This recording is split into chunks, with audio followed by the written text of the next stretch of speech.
കണ്ണൂർ ആറളത്ത് വീണ്ടും കാട്ടാനയുടെ ആക്രമണം. 13-ാം ബ്ലോക്കിൽ താമസിക്കുന്ന ഗോപാലന്റെ വീടിനോട് ചേർന്നുള്ള ഷെഡ് കാട്ടാന തകർത്തു. കഴിഞ്ഞ ദിവസം 11-ാം ബ്ലോക്കിൽ വീടിന് നേരെയും കാട്ടാന ആക്രമണം ഉണ്ടായിരുന്നു.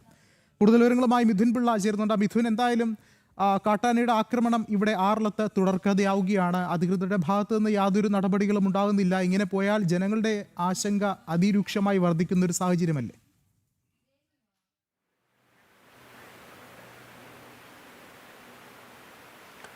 തീർച്ചയായും വിഷ്ണു, നമുക്കറിയാം ഇത് തുടർച്ചയായി കാട്ടാനയുടെ ആക്രമണം ആറളം ഫാമിൽ ഉണ്ടാകുന്നൊരു സാഹചര്യമുണ്ട്. ജനവാസ മേഖലയിലാണ് ഇത്തരത്തിൽ തുടർച്ചയായി കാട്ടാനയുടെ ആക്രമണം ഉണ്ടാകുന്നത്. ഏതാണ്ട് കഷ്ടിച്ച് ഏതാനും ദിവസം മുൻപ് അവിടെ ഒരു കാട്ടാനയുടെ ആക്രമണം നടന്നിരുന്നു. സമാനമായ രീതിയിൽ അവിടെ ഒരു ഷെഡ് തകർത്തിരുന്നു. ഇന്നിപ്പോൾ ആറളം ഫാമിലെ 13-ാം ബ്ലോക്കിലാണ് കാട്ടാനയുടെ ആക്രമണം ഉണ്ടായത്. അവിടെ ഗോപാലൻ എന്ന് പറയുന്ന ആറളം 13-ാം ബ്ലോക്കിൽ താമസിക്കുന്ന ആളുടെ വീട്ടിലെ ഷെഡാണ് തകർച്ചത്.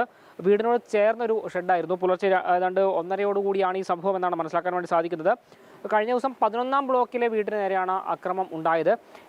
തുടർച്ചയായി ആക്രമണങ്ങൾ ഉണ്ടായിട്ടും അത് പരിഹരിക്കാനൊരു നടപടികൾ ഉണ്ടാകുന്നില്ല എന്നുള്ളതാണ് എടുത്തു പറയേണ്ടത്.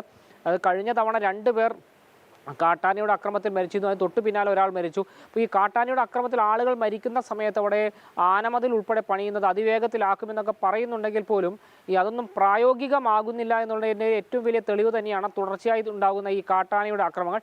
എന്തായാലും ഇതിന് അത്യാവശ്യമായി ഇതിനൊരു പരിഹാരം കാണേണ്ടത് ഉണ്ട് എന്ന് നാട്ടുകാർ പറയുന്നുണ്ട്. മാത്രമല്ല, ഇത്തരത്തിൽ ജനവാസ മേഖലയിൽ ഇറങ്ങുന്ന കാട്ടാനയെ മയക്കുവെടി വെച്ച് പിടികൂടണമെന്നൊരു ആവശ്യം കൂടി നാട്ടുകാർ ഉന്നയിക്കുന്നുമുണ്ട്. വിഷ്ണു. യെസ്, മിഥുൻ പിള്ളയാണ് വിശദമായ വിവരങ്ങൾ നൽകിയത്.